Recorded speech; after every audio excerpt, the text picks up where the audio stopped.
Because you can't let no fear, no doubt, nobody's opinion, no excuse in your head stop you from doing what you need to do. We've got Sayah now as a stand-up defensive end, much like Derek Thomas on the other side. The bird goes deep, has a man open, and it is complete. He's going to go. J.J. Birden will go 90 yards.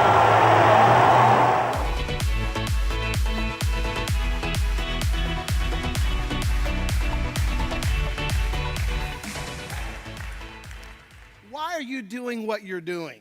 You need to know, because that's your driving force. That's the thing that's going to get you through the good days and those bad days when you have those wall-kicking moments. Because here's the point.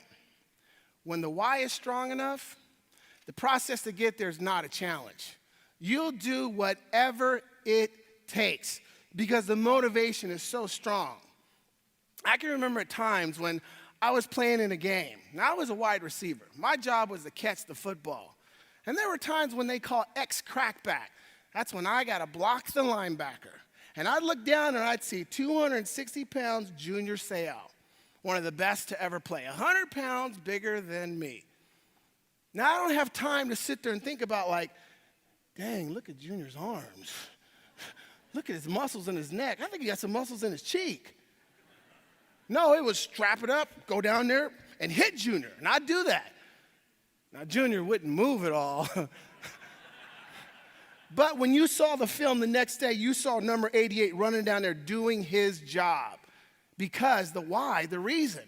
Because at the time, what was driving me was to change my circumstances. Because I was raised in the hood. I wanted to create opportunities for my future, my family, and myself. So that's what was driving me. So if you don't know, right now, you're sitting there thinking about it, what is driving you? It's got to be crystal clear. Because it's so important, because that why, it has to be emotional. It's got to tug here, it's got to tug there. It's got, when you think about it, it should, give chills down your spine when you think about the possibilities of achieving it. Because you can't let no fear, no doubt, nobody's opinion, no excuse in your head stop you from doing what you need to do. That's why you need to be crystal clear on it.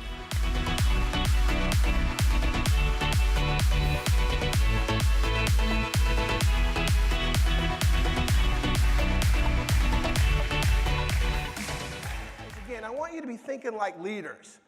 Any track fans in here? Anybody like track and field? I love track and field. I'd rather watch track than actually football. I love track and field. So this is a long distance race. I was a jumper and a hurdler, but I love the long distance races. You know why? Because it's not like a bunch of people just run around in a circle and just doing it, whatever. But there's a lot of strategy. There's a lot of tactical things that are taking place in the race. Here's an example where most of the big long distance races, they will usually have a runner in the front. They call it the rabbit. And the rabbit's job is to run the beginning of the race at a very intense pace, a faster pace than normal. The goal is to set a pace fast enough that the rest of the runners will go with them, will pull them along. Now, the rabbit usually drops out about halfway or 3/4 into the race. And if they did their job right, they set a pace that hopefully those runners can break a record, make it to the Olympics, or set a PR. But as leaders, think about yourself. You're the rabbit, but you don't drop out. It's understanding that leaders lead from the front. They lead from the front. They don't wait for other people. They go set the pace. So think about the goals you have today, tomorrow, next week. You be the leader. Because if you do it right, and you set the right pace, your team members and all those that are with you, if they want it, they will come right along with you, the ones that want it. Here's what I love about JJ.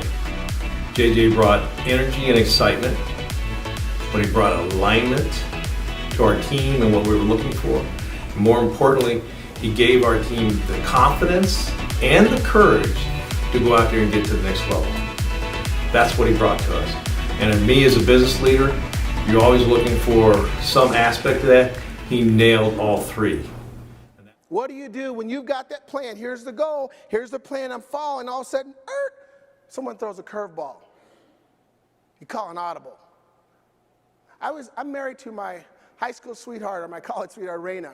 Raina and I have been married for 27 years. And when we got married, we had a simple plan. Let's have 3 children. Less than that, not enough. More than that, too many. So Dante, Camille, and LeJordan. And by the way, remember when I was talking about your why? You got to reevaluate it from time to time because it'll change.